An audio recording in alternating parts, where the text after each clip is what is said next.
Before there was The Lord of the Rings, there was The Hobbit. Cut the rope!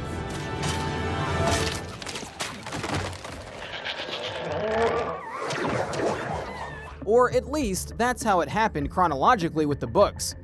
In terms of the actual movies, The Lord of the Rings came first, and the Hobbit trilogy came second. That doesn't mean the movies weren't good though. It just meant they came out later than they should have.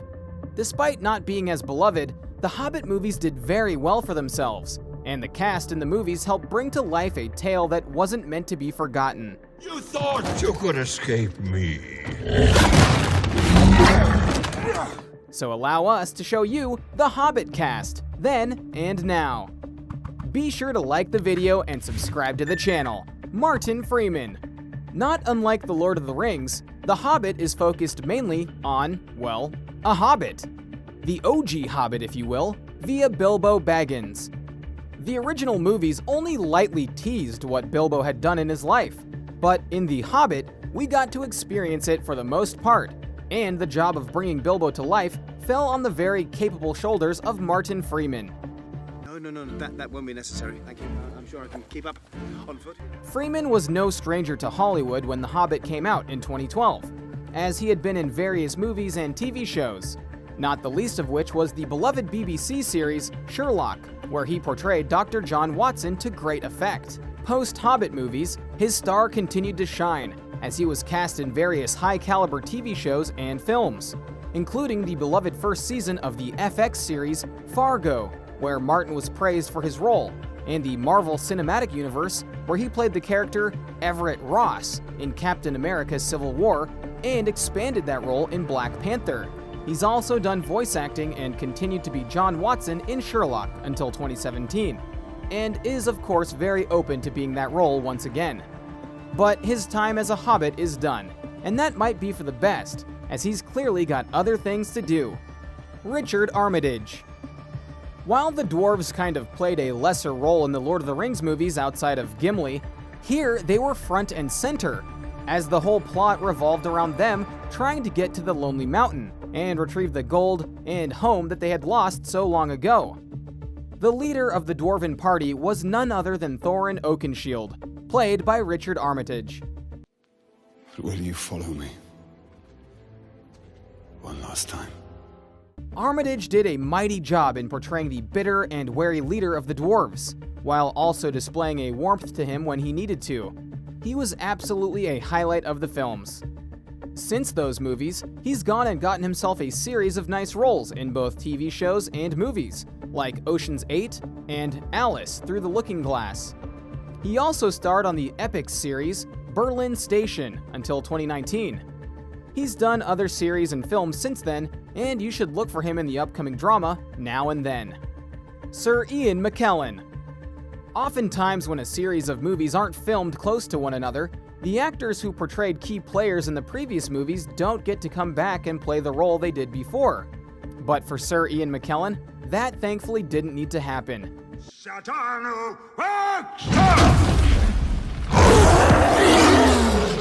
Sir Ian McKellen is a legend in the world of acting for various reasons, and he was Gandalf in the Lord of the Rings trilogy, and so it only made sense for him to be Gandalf in The Hobbit. Although, if you hadn't heard, Sir Ian McKellen wasn't exactly as in love with filming these movies as he was the originals, mainly because when the first set of films were filming in the early 2000s, CGI wasn't the easiest thing to use and was rather obvious when used in movies. However, in The Hobbit, director Peter Jackson went whole hog on this, and so at one point when Sir Ian McKellen was acting in front of a plethora of green screens, he apparently broke down and shouted, "This isn't why I went into acting."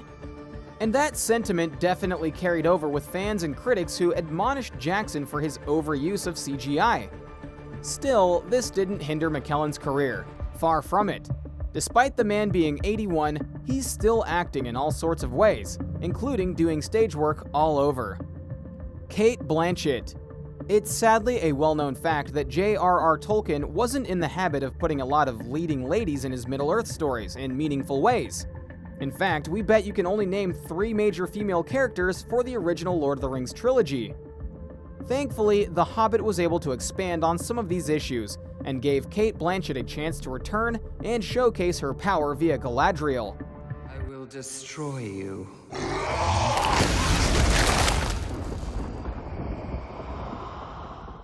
Galadriel appeared only briefly in LOTR, but in The Hobbit, she had a much bigger role, and potentially romance with Gandalf for reasons unexplained. Regardless of that, she did well in the films, and Blanchett herself is a powerhouse actress in Hollywood, getting roles big and small all over the place. Blanchett has been in a number of successful films since the Hobbit trilogy, including the live-action Cinderella, Carol, Thor Ragnarok, Ocean's 8, The House with a Clock in its Walls, and Mowgli, Legend of the Jungle. She won an Oscar for her performance in Blue Jasmine, and was nominated for an Academy Award for Carol. Cate Blanchett isn't likely to stop her roles anytime soon, and whenever she acts, you can expect a great performance. Benedict Cumberbatch.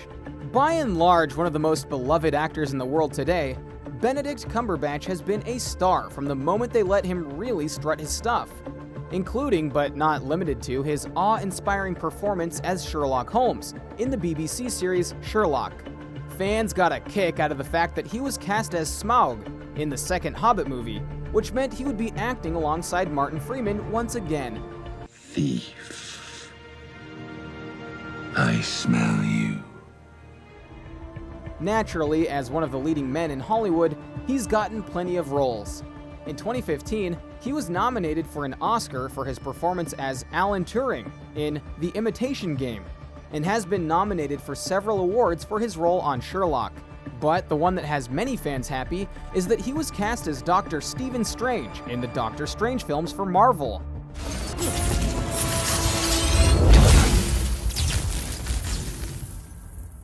He had one solo film come out in 2016, appeared in the last two Avengers films, and his solo film sequel, Multiverse of Madness, is coming out next year. So you will definitely be seeing more of Benedict Cumberbatch in the near future. Count on it. Lee Pace. In the original Lord of the Rings, the three elven rulers were key players in the creation of the modern version of Middle-earth, in terms of the rings they forged. However, only two of them were truly met in the trilogy. The Hobbit allowed that to change, via the true arrival of Thranduil, played by Lee Pace. Pace showed the rather dark nature of elves in the movie, but overall had fun with the part. And that says nothing of the other parts he's played. Most might know him as Ronan the Accuser in the first Guardians of the Galaxy movie, and him reprising it for Captain Marvel in 2019. He also was Joe McMillan on the AMC show Halt and Catch Fire from 2014 to 2017.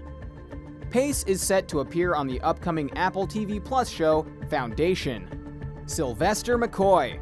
In Middle-earth lore, there are several wizards who have special powers and abilities based on the color of magic they wield. So when The Hobbit came out, we got a chance to meet one of the other wizards via Radagast the Brown, who is played by Sylvester McCoy.